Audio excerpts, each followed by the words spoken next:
زي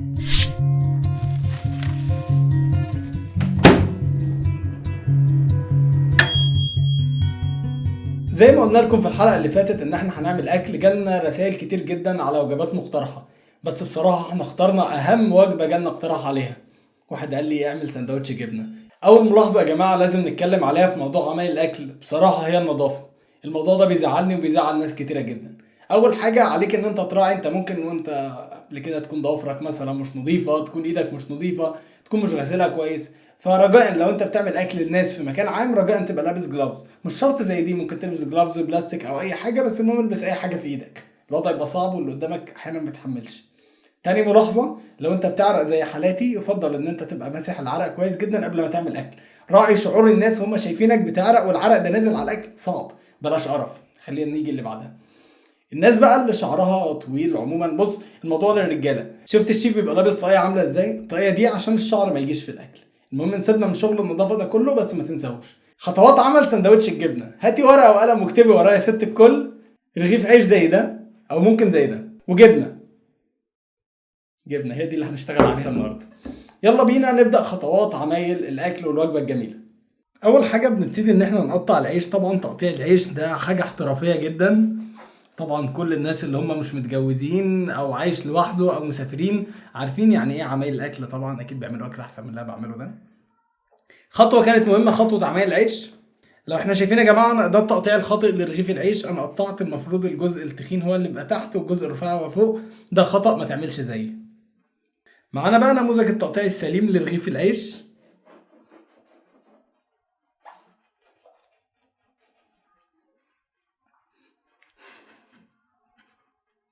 زي ما احنا شايفين كده يا جماعه، برضو رغيف العيش ده قطعناه غلط. عموما قدامنا الرغيفين، الجزء التخين تحت والجزء الرفيع فوق. يا ريت ما تعملش كده. بعد كده نبدا نعمل سندوتش الجبنه اللذيذ بتاعنا. طبعا دلوقتي هنعمل سندوتش جبنه، سندوتش مميز جدا. معانا للسندوتش ده جبنه موتزاريلا ومعانا كمان جبنه رومي. طبعا بالنسبه للجبنه الموتزاريلا لو سالت عليها في السوبر ماركت هتلاقي لها اكتر من نوع. النوع الاولاني من الجبنه الموتزاريلا اللي هو النوع الشائع جدا، ودي بيبقى ملهاش طعم خالص. كل ميزتها بس ان هي بتمط معاك كده بعد ما تدخل النار وكده وتبقى تمام يعني. ففي الحاله دي انت عشان تخليها تمام بتحط عليها جبنه رومي. النوع التاني من الجبنه الموتزاريلا هو نوع جبنه موتزاريلا بيبقى حادق شويه او له طعم، وده تقدر تستخدمه لوحده او مع جبنه تانيه.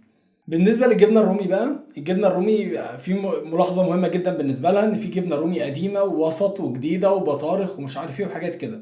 طبعا افضل جبنه في العمايل السندوتشات في الميكروويف بشهاده المخرج يعني هو اللي يضمن الموضوع هي الجبنه الرومي القديمه. تمام.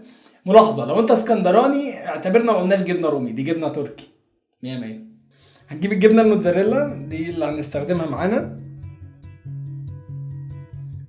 ونحط الجبنه الموتزاريلا في الرغيف زي ما احنا شايفين كده. نفردها كويس. بعد ما نفرد الجبنه الموتزاريلا نجيب الجبنه الرومي ونحطها في الساندوتش. طبعا ما وثقش بقى ايه جبنه الرومي اللي هي جبنه تركي عشان تبقى عارف، عشان بتاع السوبر ماركت ما يضحكش عليك. نعمل كده الساندوتش زي ما احنا شايفين قدامنا. نجيب الرغيف التاني نحط برضو فيه جبنه موتزاريلا، نحط برضو كده الجبنه الرومي عليها. تمام كده الساندوتش بقى فيه جبنه موتزاريلا وجبنه رومي. ساندوتش بصراحه معتبر. عشان الناس اللي هم بيسالونا استفسارات خاصه الناس بقى اللي هم المصريين الاصيلين سالونا قالوا لنا طب العيش المدور ده نعمل فيه ايه؟ اقول لك هنعمل فيه ايه، ركز معايا كده. قدامنا رغيف العيش المدور بالسكينه وبنقطعه نصين متساويين. ننص في كل منهما الاخر. النص ده طبعا بوظناه ملناش دعوه بيه، النص ده لسه ما بوظناهوش. هنجيب الجبنه الموتزاريلا قدامنا اهي، جبنه موتزاريلا، حط، افرد. تمام كده. بعد ما حطينا الجبنه الموتزاريلا نجيب الجبنه الرومي، حط فيه الجبنه الرومي. تمام جدا. وايه وكده كويس. طبعا احنا قدامنا دلوقتي 3 سندوتشات، انت مش هتاكلهم بحالهم، ده احنا هندخلهم الميكروويف وبعد كده تقدر تاكلهم. رجعنا لكم تاني ومعانا السندوتشات. يا ترى ايه اللي حصل فيها؟ احنا دلوقتي حطينا السندوتشات في الميكروويف على درجة ميديوم لمدة دقيقة، وده شكل السندوتشات بعد ما طلعت. ده السندوتش اللي كان الفينو اللي هو الكايزر الصغير ده. وده ايه الساندوتش التاني اللي هو طبعا هو لازق بس طعمه خرافة بصراحة. ده طبعا السندوتش التالت كنت جايبه عشان ناكله مع بعض. قبل ما ناكل ما تنسوش تعملوا لايك وسبسكرايب وشير وتعملوا سندوتشات كمان، يا ريت هيبقى طعمها حلو. اشوفكم الحلقة الجاية، سلام عليكم.